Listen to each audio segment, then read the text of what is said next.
Assalamualaikum warahmatullahi wabarakatuh. Selamat pagi teman-teman. Semoga semuanya dalam keadaan sehat dan tetap semangat. Di pertemuan kali ini saya akan mencoba menyampaikan materi strategi pemberdayaan komunitas di tengah pengaruh globalisasi. Inisiator pemberdayaan komunitas. Perdagangan bebas dapat dimaknai sebagai proses kegiatan perdagangan antar bangsa atau antar negara yang ditandai tidak adanya hambatan dari pemerintah. Akibatnya, muncul persaingan secara ketat baik antar individu maupun perusahaan di negara yang berbeda. Di sisi lain, konsumen dapat memperoleh barang-barang berkualitas internasional secara mudah.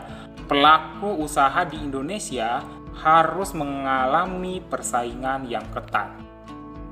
Pertama, pemerintah memiliki peranan penting dalam melakukan pemberdayaan masyarakat karena bertanggung jawab atas nasib masa depan dan kesejahteraan rakyatnya. Pemerintah sebagai inisiator akan memberi stimulasi atau stimulan kepada masyarakat melalui program yang dilaksanakannya, yaitu PNPM Mandiri atau Program Nasional Pemberdayaan Masyarakat Secara Mandiri. Yang kedua, pihak swasta. Lembaga Swasta Masyarakat atau LSM juga berperan besar sebagai inisiator pelaksanaan pemberdayaan komunitas. Artinya, lembaga ini tidak berasal dari bagian lembaga pemerintah, tetapi bersifat independen. LSM sangat dibutuhkan untuk membantu mewujudkan kesejahteraan masyarakat. Ketiga, kegiatan sosial masyarakat dapat mempererat hubungan sosial masyarakat. Pemberdayaan dari dalam masyarakat biasanya diprakarsai oleh para pemangku kepentingan seperti kepala desa, lurah, RT, RW, ataupun tokoh masyarakat setempat. Strategi pelaksanaan pemberdayaan komunitas.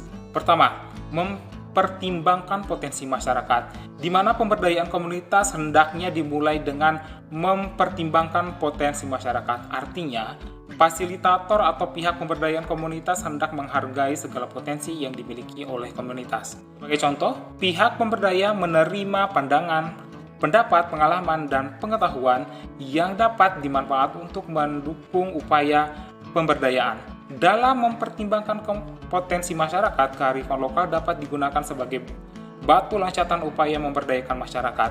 Dengan demikian, masyarakat akan lebih mudah menerima berbagai perubahan dalam proses pemberdayaan. Kedua, memberikan pendampingan secara berkelompok. Pelaksanaan pemberdayaan akan lebih efektif jika dilakukan dalam sebuah kelompok. Pemberdayaan dalam sebuah kelompok dinilai lebih efektif. Sebagai contoh, untuk melakukan pemberdayaan pemuda dalam suatu dusun perlu mendatangi pemuda satu persatu. Ketiga, memberikan pelatihan khusus. Pihak pemberdaya perlu mengakomodasi usulan anggota masyarakat yang meminta dilakukan pelatihan tertentu di luar program pemberdayaan. Sebagai contoh, pemuda Karang Taruna terdapat beberapa pemuda yang menginginkan diberi pelatihan pembuatan kerajinan tangan. Keempat, mengangkat kearifan lokal. Tidak semua norma dan kebiasaan yang menjadi kearifan lokal menghambat perubahan.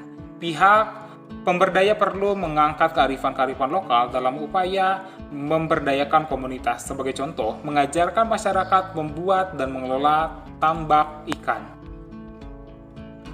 Kelima, memberikan bantuan sarana, di mana sarana merupakan salah satu unsur paling penting dalam melaksanakan kegiatan pemberdayaan. Adapun wujud bantuan secara sarana dari pihak pemberdaya diantaranya modal, stimulan untuk menggerakkan program yang telah disepakati, pengadaan peralatan yang digunakan selama program berlangsung, bantuan hukum seperti pembebasan lahan, atau bantuan perizinan seperti menggunakan bangunan dan fasilitas umum.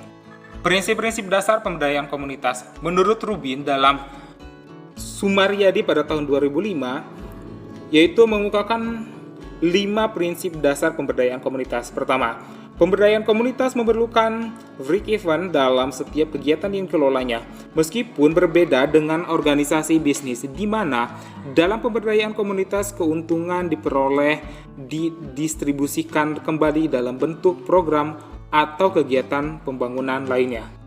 Yang kedua, pemberdayaan komunitas selalu melibatkan partisipasi masyarakat baik dalam perencanaan maupun pelaksanaan yang dilakukan. Ketiga, dalam pelaksanaan program pemberdayaan komunitas, kegiatan pelatihan merupakan unsur yang tidak bisa dipisahkan dari usaha pembangunan fisik. Keempat, Dalam implementasinya, usaha pemberdayaan harus dapat memaksimalkan sumber daya